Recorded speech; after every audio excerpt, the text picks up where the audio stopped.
네, 프레스룸 라이브 유튜브 채팅창에서 활발하게 토론하시면요. 시청하는 재미가 2배, 3배가 될 테니까 많은 참여 바라겠습니다. 저희 프레스룸 라이브의 뉴스 핵심 관계자분들 나오셨습니다. 안녕하십니까? 네, 4월 10일 22대 총선까지 이제 36일 남았습니다. 자, 시끌시끌한 여야 공천이 막바지에 다다르면서 사령탑들은 이제 현장에서 민심 다지기에 들어갔습니다. 오늘은 이 얘기부터 한번 해보도록 하겠습니다. 자, 장가 기자, 한동훈 비대위원장과 이재명 대표가 어제부터 이제 현장 지원 사격에 나섰습니다. 그렇습니다. 오늘 얘기부터 좀 해보면요. 네. 오늘 10시 30분부터 그러니까 조금 전부터 한동훈 위원장 청주 육거리 종합시장에 지금 나와 있습니다. 시장 상인들과 간담회를 하면서 민생 경제 현안을 들어보는데요. 어제 천안중앙시장에 이어서 연이틀 충청도 지원 유세에 나서는 겁니다. 이후에는 서원대 학생 간담회 그리고 육아맘 간담회를 잇따라 갔습니다. 국민의힘이 21대 총선에서 청주 4개 지역구에서 모두 패배를 했고요. 2022년 재보궐에서는 청주 상당구 정우택 의원이 당선된 바가 있거든요. 그래서 이 격전지를 돌면서 되도록 많은 시민들을 만나서 지지를 호소하려고 하는 겁니다. 이재명 대표는 어제 정치 1번지 서울 종로를 찾아서 이 노무현 전 대통령의 사위로 더 유명하죠. 곽상원 후보를 지원을 했고요. 네. 그리고 오늘은 영등포 갑에서 최현일 후보를 지지하기 위해서 영등포를 찾습니다. 이재명 대표가 후보 한 명 한 명을 찾는 동안 한동훈 위원장은 험지를 다시 돌면서 국민의힘 지지를 호소하고 있는데요. 어제 먼저 찾았던 천안 현장으로 가보시죠.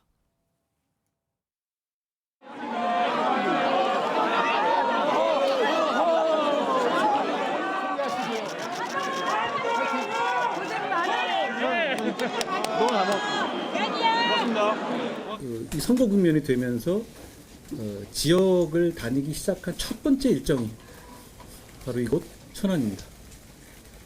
저희가 여러 가지 생각을 했는데요. 왜 충남 천안을 선택했는지, 결국 충남은 그리고 천안은 치우치지 않은 냉정한 민심을 보여주는 곳입니다.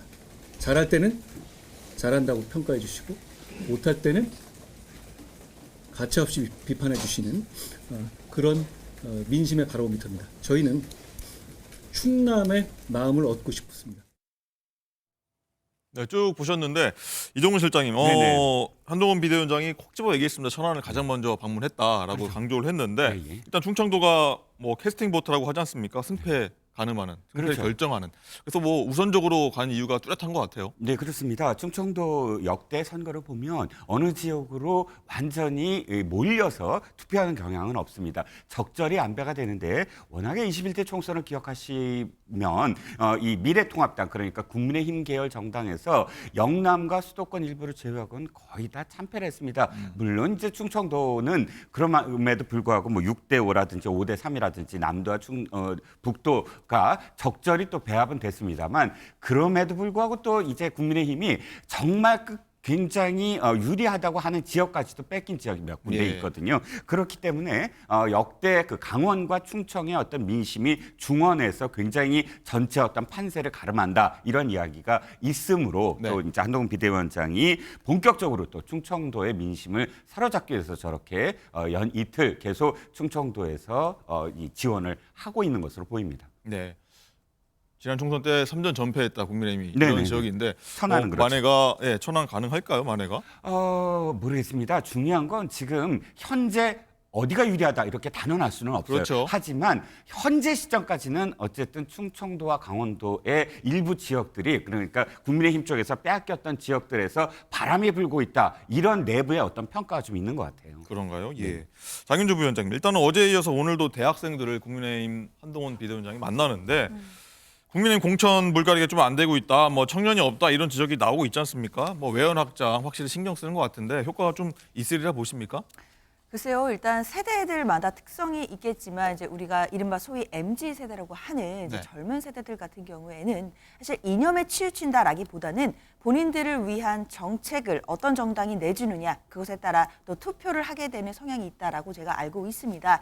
그렇다라고 한다면 한동훈 비대위원장이 지금 뭐 또 젊은 층을 찾아서 또 구애의 목소리를 내시는 것 같은데 사실 젊은 세대들이 저런 이야기만 듣고 바로 표를 줄 것 같지는 않습니다. 결국 정치인은 말로 보여주는 것이 아니라 행동으로 보여주는 것일 텐데요. 지금까지 나온 국민의힘의 공천 과정들 본다면 물론 앞으로의 결과까지 다 보고 최종적으로 평가를 할 수 있겠지만 네. 지금까지로서는 사실 뭐 중진 의원들의 불패 신화가 아니겠느냐라는 평가들이 냉정하게 나오고 있는 상황입니다. 그만큼 신인 발굴이라든지 또는 젊은 세대들을 향해서 과연 국민의힘이 제대로 기회를 부여하고 있느냐에 대해서 또 우려의 목소리도 나오는 것으로 보이는데요. 한동훈 비대위원장이 처음에 국민의힘의 비대위원장으로 등판할 때만 하더라도 뭐 세대 교체라든지 인물 교체에 대한 기대들이 있었던 것도 사실입니다. 그러나 지금 뭐 2달이 넘어가고 있는 지금 상황에서 국민의힘이 과연 얼마나 인물 교체가 있었고 특히나 세대 교체가 있었나라고 한다면 물음표가 찍힐 수밖에 없는 상황이거든요. 네. 앞으로 남은 공천 과정에서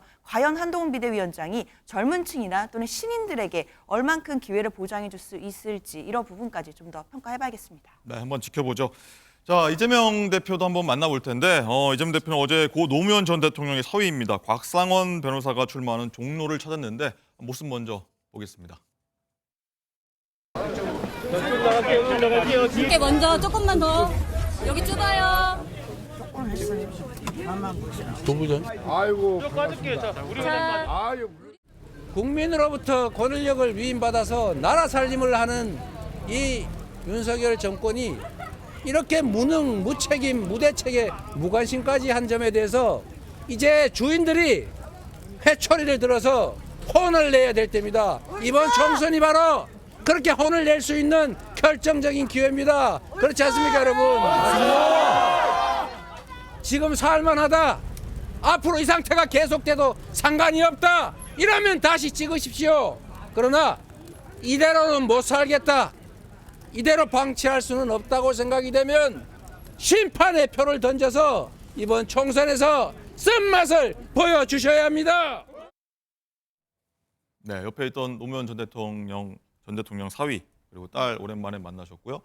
이재명 대표 이렇게 목소리 높인 모습 좀 오랜만에 보는 것 같은데 설주한 새로운 미래 전략기획실장님 오랜만입니다. 오랜만에 나오셨는데 일단 이재명 대표가 후보 지원 첫 행선지를 종로 정치 1번지라고 하는 종로에 나섰습니다. 네. 의미가 있겠죠? 아무래도 뭐 전통적인 정치 1번지로서의 종로가 가지고 있는 특성도 있을 것이고요. 그리고 어찌 보면 지금 민주당이 현역 의원을 지역구로 갖고 있지 않은 서울에 매단되는 지역구입니다. 그 중에 하나가 종로구고요. 그다음 국민의힘에서는 지금 최재형 현 의원이 지금 다시 공천을 받은 곳이죠. 그렇다고 한다면 아까 우리가 한동훈 비대위원장의 행보를 보았듯이 각 당에서는 먼저 자기의 약점이 있는 곳으로 갈 수밖에 없습니다. 그렇다고 한다면 서울에서 가장 의미도 있으면서 약점인 곳을 꼽아보자면 그 일정을 짜는 사람 입장에서는 종로를 택할 수밖에 없는 상황이었지 않겠느냐라는 생각도 들고요. 특히나 종로 같은 경우는 곽상원 의원이 상당히 많이 마음이 부침이 있었을 거예요. 왜 그러냐면 뭐 전현희 위원장도 종로를 간다고 했다가 뭐 다시 나오고 그다음 이광재 의원도 종로를 간다고 했다가 나오고 그러면 종로를 정말 수년째 열심히 밭을 밟고 있었던 곽상원 후보자로서는 상당히 마음이 힘들거든요. 저는 그걸 다시 한번 다잡아 준다는 의미에서 그리고 지금 서울의 민심이 흔들린다는 지적이 계속 나오고 있거든요. 그렇다고 한다면 이재명 대표로서는 상징적이고 의미 있고 그다음에 현역 의원 지역구가 없는 지역구를 찾다 보니 종로를 찾았던 것이고요. 뭐 그런 면에서라면 조금은 늦은 면은 없지 않아 있습니다. 지금 한동훈 비대위원장은 한 2, 3주 전부터 지역을 돌면서 지금 이런 행사를 하고 있는데 어찌됐든 간에 좀 늦게나마 시작했다는 부분에서 이제 민주당이 본격적인 총선 국면으로 들어갔다라는 것을 알 수 있을 것 같습니다. 네, 다양한 해석해 주셨고요. 장윤주 부위원장님, 일단은 노 전 대통령의 지역구였습니다. 종로가. 노무현 정신도 많이 이재명 대표가 강조를 했어요. 이 부분에 대해서도. 그렇죠. 종로하면 정치 1번지이면서 노무현 정신의 또 상징성이 있는 곳이라고 하겠습니다. 민주당 입장에서는 김대중 정신 그리고 노무현 정신을 계승한다라는 것이 정당의 또 기본적인 이념이기 때문에 이런 부분들과 발맞춘 행보라고 봐야 될 것 같습니다. 또한 좀 내부적으로 본다면 지금까지 민주당의 공천이 상대적으로 좀 시끄러웠다라는 평가를 받고 있는데 그 원인 자체가 저는 혁신을 하려고 하는 또 그런 공천 과정이 있었다라는 점도 하나로 꼽아야 된다고 생각을 합니다. 결국 이 공천의 과정에서 현역 의원들에게도 특혜나 프리미엄 없이 국민들의 혁신의 요구에 부응하도록 그렇게 만들어 온 공천 과정이었다라고 생각이 드는데요. 그렇기 때문에 다소 시끄러운 이런 혁신의 시간이 지나가고 난다면 단합의 시간을 반드시 모색을 해야 됩니다. 지도부로서는 혁신과 단합이라는 이 잡기 어려운 두 마리의 토끼를 한꺼번에 잡아야 되는 입장이기 때문에 이제 슬슬 단합을 위한 시동을 걸고 있다라고 보이고요. 일단 이런 이재명 대표의 행보가 앞으로도 계속될 것으로 보이고 그 행보의 큰 주제는 결국 당내 통합과 단합을 향한 행보일 것이다. 이렇게 예상이 됩니다. 네, 이제 갈등 봉합하고 이제 본격적으로 총선 가보자 이런 말씀이신데, 자 이제 총선이 하루하루 다가올수록 여야의 대표들이죠 입씨름이 굉장히 좀 거세지고 있는데 한동훈 위원장이 이재명 대표에게 1대1 TV 토론하자 이렇게 거듭 공세를 좀 펴고 있고 토론 제안을 받은 이재명 대표가 어떤 반응을 보였는데 두 사람 목소리 연이어 한번 듣고 오겠습니다. 대통령이 취임하고 또 제가 야당 대표로 취임한 이후에 국정을 놓고 대통령과 단 한 차례도 만나지 못했습니다. 아마 대한민국 헌정사에 없는 역사적 기록일 것 같습니다.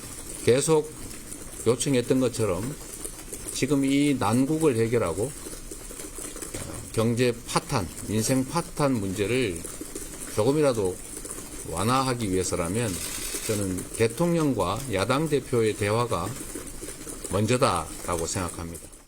이 나라에 있는 거의 모든 방송사에서 요청하고 있죠. 다시 한번 말씀드리면 이재명 대표가 원하는 시간에 원하는 방송사에서 누구를 사회로 내세워도 상관없습니다. 김어준 씨가 해도 상관없어요. 이재명 대표의 마음을 이해하는 면이 있거든요. 왜 이렇게 저와의 토론에서 도망가려고 하겠습니까?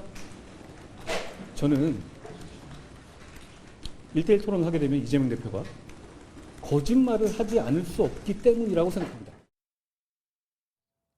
네, 두 사람 목소리 쭉 들으셨는데 일단은 이재명 대표는 윤 대통령하고 대화가 먼저다. 그리고 한동훈 위원장 같은 경우에는 여러 조건 다 맞출 테니까 하자 이렇게 공세를 펴고 있는데 한 위원장이 좀 더 적극적인 것 같아요. 어떻게 보십니까?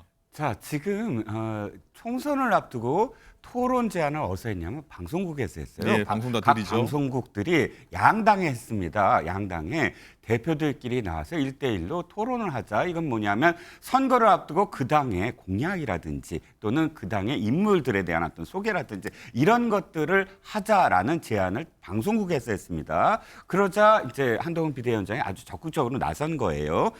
나설 수밖에 없겠죠. 어쨌든 자신이 이 1대1로 뭐 야당 대표와 토론을 하는 것이 자신도 있을 뿐더러 여러 가지 의제를 공격적으로 할 수 있다. 이 총선은 어쨌든 야당의 입장 아닙니까? 소수당이고 이쪽이 거대 당이니까요. 그래서 좀 더 공격적으로 할 수 있다라는 여러 가지 계산이 있었을 겁니다. 근데 이재명 대표의 표현은 사실 좀 딴 얘기라고 저는 여겨져요. 총선을 앞두고 야당 대표와 대통령이 대화를 한다? 그거는 사실 총선을 앞두고 할 이야기가 아니잖아요. 네. 그러니까 이를테면 이 대답은 가능해요. 지금 토론할 시간이 아니다. 그리고 또 총선을 앞두고 당이 또 당대표가 토론하는 경우가 없다. 뭐 정책의장이 토론을 하든 아니면 개별적인 그런 시간이 있으면 개별적인 그런 후보들끼리 네. 토론을 해야 된다. 방송국에서. 이렇게 대답하는 거는 저는 맞다고 생각합니다. 순서상. 그런데 토론을 하자라는 방송국의 제안을 대통령과 대화가 먼저이다라고 이야기한다면 이건 다소 엉뚱한 대답. 근데 그 심정은 이해가 가죠. 왜냐하면 야당의 프레임, 그러니까 여당의 프레임이 뭐냐면은 한동훈과 그다음에 상대하는 게 이재명 이렇게 지금 프레임을 짜고 싶은데 이재명 대표는 그 프레임에 안 들어가겠다라는 어떤 전략 때문에 좀 다소 엉뚱하더라도 지금 인파이터를 아웃복싱으로 지금 대응하고 있다라고 보였습니다. 예, 장윤주 부위원장님 일단은 한 위원장은 뭐 물어보신 게 많은데 그걸 다 대답하다 보면은 이재명 대표가 거짓말을 드러날 거다 이런 거 이렇게 좀 주장을 펴고 있는데 어떤 생각 좀 갖고 계십니까? 글쎄요, 지금 한동훈 비대위원장이 말씀하시는 것처럼 이재명 대표가 이 토론을 피한다라기보다는 제가 봤을 때는 한동훈 비대위원장이 지나치게 이재명 대표를 좀 의식하는 것이 아니냐라는 생각이 지나치게 듭니다. 의식한다. 왜냐하면 우리가 정치권에서 뭐 상대를 지정해서 대척점으로 삼을 때 그 상대가 누구냐에 따라 본인의 정치적인 체급도 달라지기 때문일 텐데요. 뭐 예로 이준석 지금 개혁신당의 대표 같은 경우에는 한동훈 비대위원장에게 본인이 출마하는 화성을 지역구에 와서 출마하고 토론하자 또 이렇게 제안을 하고 있거든요. 그렇다라고 한다면 이준석 대표는 지금 한동훈 비대위원장을 향해서 토론하자고 하고 또 한동훈 비대위원장은 이재명 대표에게 토론을 하자 뭐 이런 식으로 계속 연쇄적으로 제안을 하는 꼴이 되는 것 같습니다. 그런데 총선을 앞두고 이재명 대표가 한동훈 비대위원장과 뭐 토론을 한다라고 한다면 또 뭐 국민들께서 궁금하신 부분도 있을 수 있겠지만 야당 입장에서는 과연 뭐 민생 회복이나 또 여야 간의 어떤 정책 대결에 있어서 과연 그 토론이 올바른 방향으로 갈 수 있겠냐에 대한 좀 근본적인 회의감도 있습니다. 아무래도 한동훈 비대위원장이 노리고 있는 부분은 이재명 대표에 대해서 어떤 공격이라든지 정치적 공세 이런 부분을 토론에서 좀 많이 활용할 가능성이 높다라고 판단이 되는데요. 그렇다라고 한다면 이번 총선의 큰 전선이라고 생각할 수 있는 현 정부에 대한 심판론 이런 부분을 야당은 총선의 전략으로 삼고 있기 때문에 굳이 한동훈 비대위원장과 1대1로 토론하는 뭐 그림이 나오는 것 자체가 뭐 야당의 총선 전략과도 크게 맞지는 않겠다라는 평가도 할 수 있겠습니다. 네, 방금 말씀하셨지만 이동훈 실장님 일단은 네. 야당에서는요 이재명 대표는 괜찮아라고 지금 반응을 보이고 있는데 네네. 여러 명들이 지금 나하고 그러면 토론하자 이런 역제안한 상황이 오고 있는데 뭐 어떻게 좀 보십니까? 다시 말씀드리지만 한동훈 비대위원장이 먼저 나서서 이야기한 게 아니고요. 방송국에서 지금 네. 양당 대표를 지금 초대해서 1대1로 하자고 한 것이거든요. 그렇게 생각하시면 뭐 이 당의 뭐 대변인이든 아니면 정청래 최고위원이든 방송국에 좀 애원을 하시는 게 아유 자기랑 대표랑 하겠다라고 대표한테 할 말이 아닌 것 같고요. 또 민주당이 자꾸 이렇게 이야기하더군요. 체급이 다르다 한동훈 비대위원장과 이재명 대표는 옛말에 이런 말이 있습니다. 거시봉황 불역이라고 해서 무슨 말이죠? 때를 놓친 봉황은 닭보다 못하다. 봉황이 아니거든요. 봉황을 놓쳤어요. 그러면 닭보다 못하다라는 속담이 있습니다. 지금 뭐 이재명 대표가 한번 대선에 나왔다고 해서 뭐 봉황의 어떤 그런 체급이라고 자꾸 주장을 민주당에서 하고 계신 것 같은데 일단 어쨌든 제 주장은 이겁니다. 방송국의 어떤 토론 제의니까 방송국에 제의를 하시던가 방송국이다 대고 거절을 하시는 게 옳을 것 같습니다. 네, 설주환 실장님 언젠가는 뭐 두 사람의 한번 토론이 이루어졌으면 좋겠다는 분들도 많이 좀 기대감의 분들도 있는 것 같은데 네. 언젠가 한번 이루어질 거로 보십니까? 또 이루어진다면 또 어떤 내용들이 좀 중점적으로 오갔으면 좋겠다, 오갈 것 같다 보십니까? 지금 아마 뭐 두 분이 정치적인 여정을 잘 앞으로 항해를 해 가신다면 네. 뭐 우리가 3년 뒤에 있는 대선에서 볼 수 있지 않을까 대선에서요? 라고 생각은 드는데요. 그것도 각 당의 어찌 보면 대선 주자로 꼽혀야지만 가능한 네. 일이잖아요. 그렇기 때문에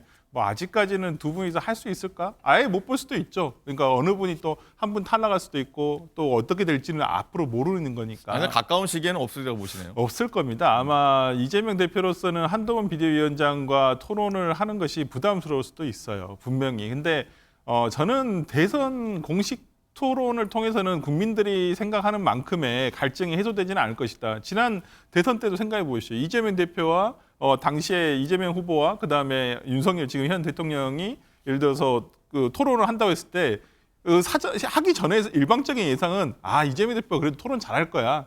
이랬는데 네. 실제 들어가면 이 형식 때문에 예를 들어서 발언 시간의 제한이라든지 발언 기회라든지 이런 형식 때문에 국민들이 바라보는 어떤 자유 토론식이 안 되거든요. 그리고 한쪽에서는 계속 뭐 모르쇠로 대답해 버린다든지 약간 그 인신 공격을 한다든지 이래 버리기 때문에 뭐 두 분의 토론이 정말 자유롭게 되지는 어렵겠지만은 저는 그렇게 생각해 봐요. 아까도 우리 이준석 대표가 나왔지만은 이준석 대표와 송영길 대표가 지난 대선 전에 방송국에서 어찌 보면 그냥 프로그램 내에서 토론을 한 경우들이 있었거든요. 아니면 저는 그런 경우는 상당히 좋았다. 누가 봐도 정책적인 토론이었고 여야의 각 당의 대표가 나와서 어떤 이 주제를 가지고 하나의 주제라든지 이런 걸 가지고 얘기할 수 있다는 자유롭게 얘기할 수 있다는 게 상당히 저는 상당히 모범적인 사례로 보고 있거든요. 그렇다고 한다면 뭐 이준석 대표가 아니라 이재명 대표라든지 그다음에 한동훈 비대위원장이 뭐 총선이 끝나고라도 뭐 총선이 끝나면 또 만날 일이 별로 없긴 합니다만은 저는 좀 뭐 총선 전이라도 어떤 정책적인 걸 가지고 한번 얘기를 해봤으면 정책적으로. 좋겠다 생각합니다. 알겠습니다.